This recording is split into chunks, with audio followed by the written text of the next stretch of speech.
जितने भी 10th class के बच्चे हैं जिनका एग्ज़ाम 18 फरवरी को होने वाला है, उन लोग के लिए हम लेकर आ चुके हैं आज अति लघु उत्तरीय प्रश्न, जिनके सवाल जो हैं वो बहुत ही ज़्यादा कठिन होने वाले हैं, क्योंकि हर साल की तरह अलग अलग प्रश्न पूछे जाते हैं जो कि जैक की तरफ से निर्धारित किए जाते हैं। तो आज हम उन्हीं प्रश्नों को हल करेंगे जो कि सबसे ज़्यादा बार पूछे गए हैं। ठीक है, तो जितने भी बच्चे हैं 10th क्लास के वो आराम से ईयरफोन लगा के बैठ जाएं देखने के लिए। ठीक है, हम चलिए फटाक से वीडियो को स्टार्ट करते हैं, क्योंकि ज़्यादा टाइम नहीं है और ज़्यादा समय लेंगे नहीं आपका। ठीक है, चलिए हम फटाक से स्टार्ट करते हैं वीडियो को।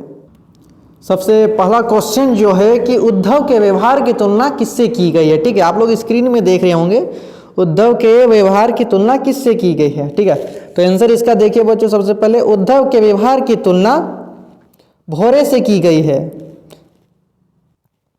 भौरे मतलब बोले तो भौरा। ठीक है, भौरा जैसा काला है वैसे ही उद्धव का मन है। ठीक है, जिस प्रकार भौरा जो काला है उसी प्रकार उद्धव का मन है, इसलिए गोपियों को कृष्ण को भूलने का निर्गुण उपासना का संदेश देता है। ठीक है, जो कि वो क्या करता है, उद्धव जो कि गोपियों को कृष्ण को भूलने की उपासना देता है। उसी प्रकार हम सेकेंड लाइन में देखेंगे कि प्रथम पद में हम देखते हैं कि उद्धव की तुलना कमल के पत्ते एवं तेल की गगरी से की गई है। ठीक है, तो इसको समझते हैं क्या है। ठीक है, जिन पर जल की बूंदे का प्रभाव कोई मतलब प्रभाव कुछ नहीं पड़ता। जिस प्रकार आप लोग देखे होंगे कि तालाब वगैरह में कमल का जो पत्ता रहता है उसमें पानी का कोई प्रभाव नहीं पड़ता, उसी प्रकार वैसे ही उद्धव पर भी प्रेम का कोई प्रभाव कृष्ण के साथ रहने पर भी नहीं पड़ा। जिस प्रकार गगरी है, गगरी तेल का जो गगरी है उसमें भी पानी का कोई प्रभाव नहीं पड़ता है, उस प्रकार जो पत्ते हैं कमल के उन पत्तों पर भी पानी के बूंदों का कोई प्रभाव नहीं पड़ता। उसी प्रकार जो उद्धव है जिस पर कृष्ण के साथ इतना दिन रहा लेकिन उस पर भी कोई प्रेम का प्रभाव नहीं पड़ा, तो यही इसका आंसर है जो कि आप लोग के एग्ज़ाम में आने का ज़्यादातर चांस है। तो अब हम नेक्स्ट क्वेश्चन की ओर बढ़ते हैं, लेकिन उससे पहले बता दें कि आपका जो एग्ज़ाम होने वाला है जो 100 नंबर का रहेगा उसमें से आप लोग का जो प्रैक्टिकल रहेगा वो 20 मार्क्स का तो स्कूल की तरफ से आ जाएगा, बट जो आप लोग का जो मार्क्स उधर का रहेगा उसमें आप लोगों को 30 मार्क्स आप लोगों का ऑब्जेक्टिव रहेगा। ठीक है, ऑब्जेक्टिव जो मार्क्स रहेगा 30 मार्क्स, उसमें से ऑब्जेक्टिव का मैं स्पेशल एक वीडियो बनाया हूँ जिसमें 150 से 200 क्वेश्चंस आप लोग को बताया हुआ, जिसमें से 100% की बात की जाए तो उसमें 80% क्वेश्चन वहीं से आप लोग को मिलेंगे। क्योंकि इतना मैं क्यों बता रहा हूँ, क्योंकि हमने उसमें प्रैक्टिकल क्या बोलते हैं उसको, चैप्टर बाय चैप्टर हम लोगों ने उसको हल किया है। तो जिस प्रकार चैप्टर बाय चैप्टर हमने उसको हल किया है उसी में कोई भी ऐसा क्वेश्चन छूटने का सवाल ही पैदा नहीं होता है। तो ठीक है, तो आप लोग भी जाइए और क्वेश्चंस को देख लीजिए। तब तक चलिए अब हम नेक्स्ट क्वेश्चन की ओर बढ़ते हैं। नेक्स्ट क्वेश्चन, उत्साह कविता में कवि बादल को गरज कर बरसने के लिए क्यों कहता है, जो कि एक शॉर्ट क्वेश्चन है जो कि 2 मार्क्स का आएगा।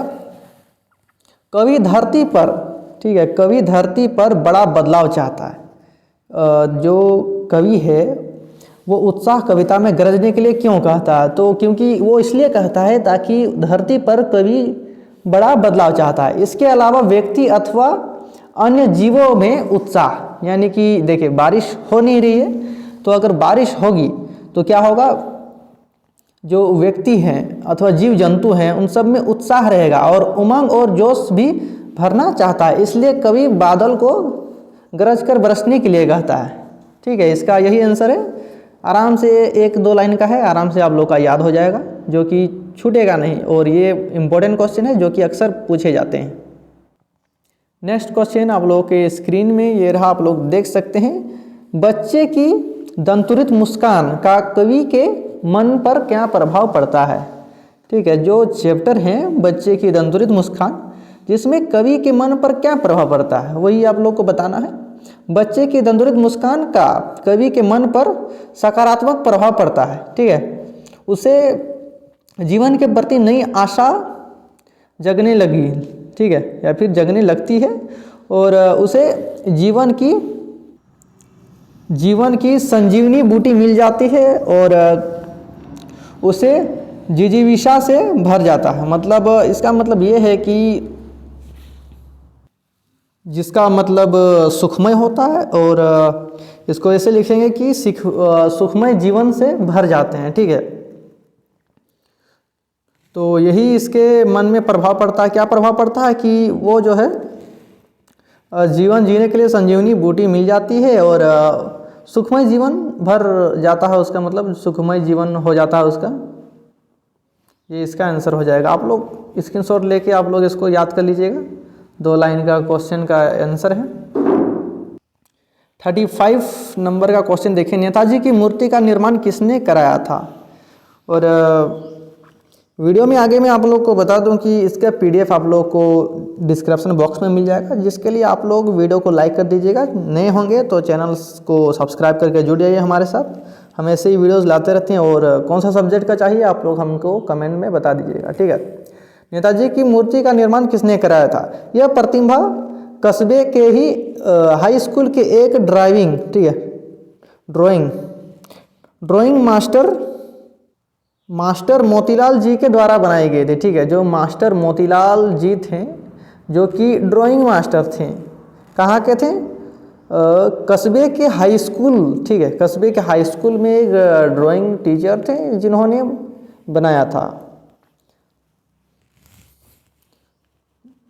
36 नंबर का क्वेश्चन, बाल गोविंद भगत की टोपी कैसी थी? ठीक है, तो इसका राइट आंसर आप लोग देखिए यहाँ पर, ठीक है, कबीर पंथियों जैसी, इसका आंसर हो जाएगा कबीर पंथियों जैसी बाल गोविंद भगत सिंह की टोपी थी।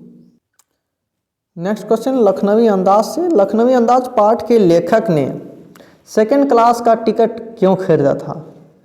जो कि अगर आप लोगों ने पढ़ा होगा तो यहाँ पर देखिए, लेखक को नई कहानियाँ और नए पत्रों की तलाश थी।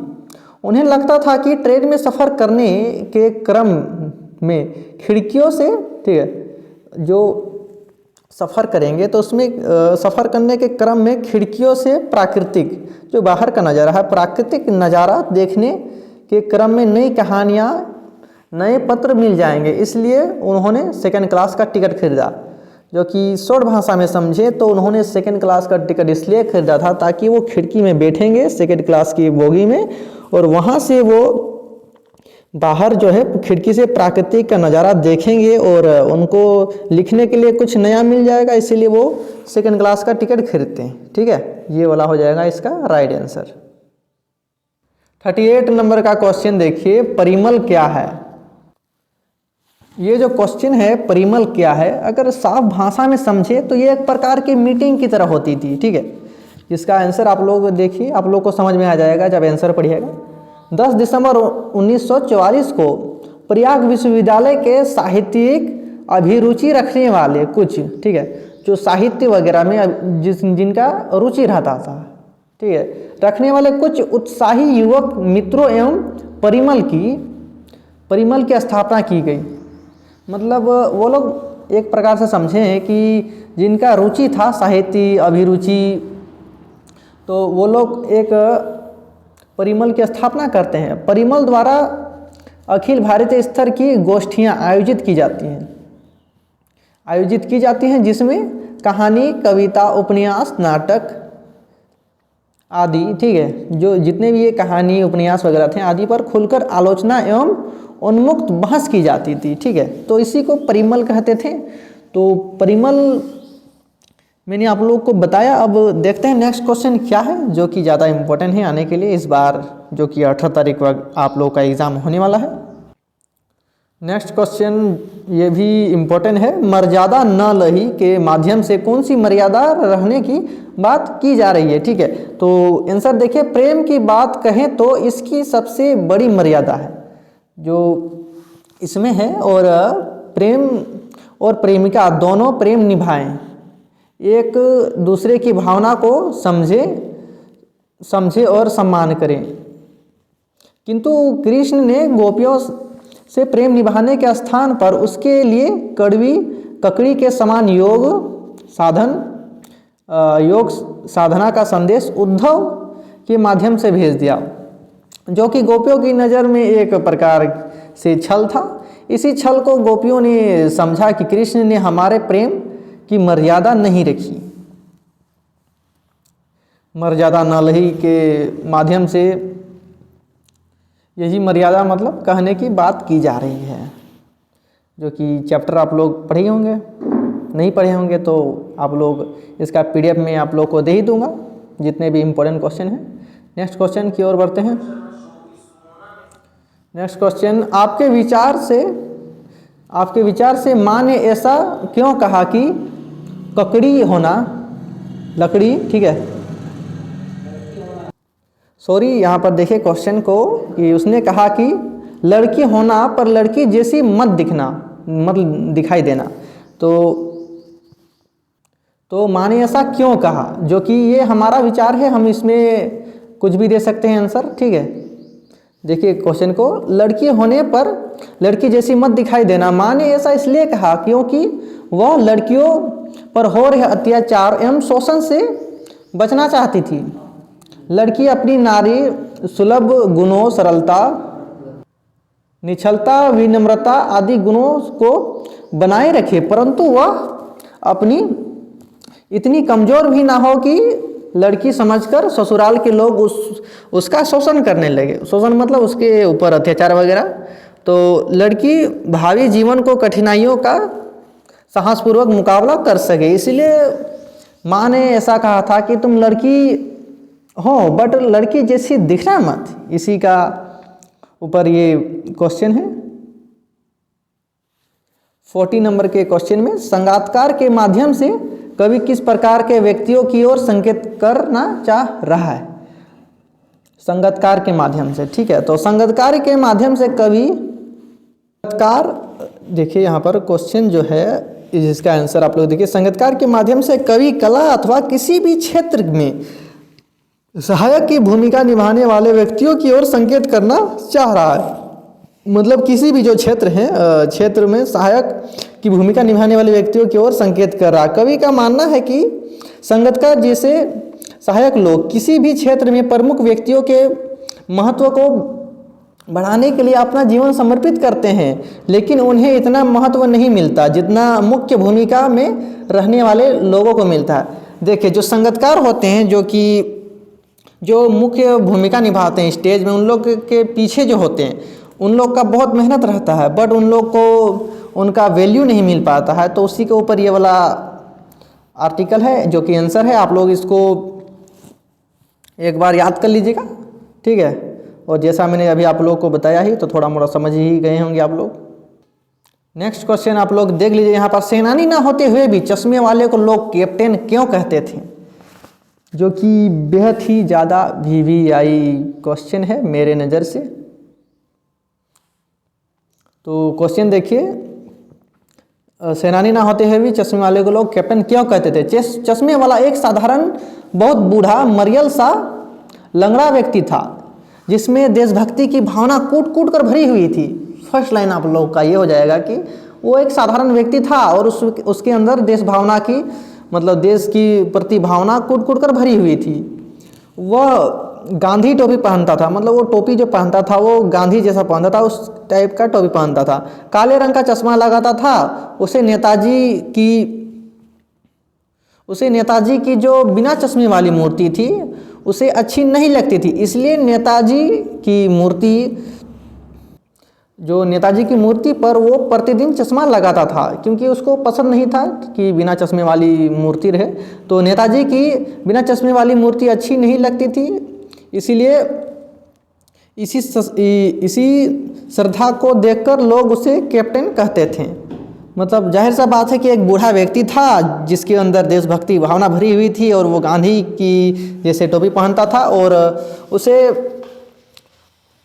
जो कि नेताजी की चश्मा जो चैप्टर है उसमें नेताजी की मूर्ति में बिना चश्मे का उसको पसंद नहीं था मूर्ति, तो वो प्रतिदिन चश्मा चेंज करता था। बस यही है इसका आंसर।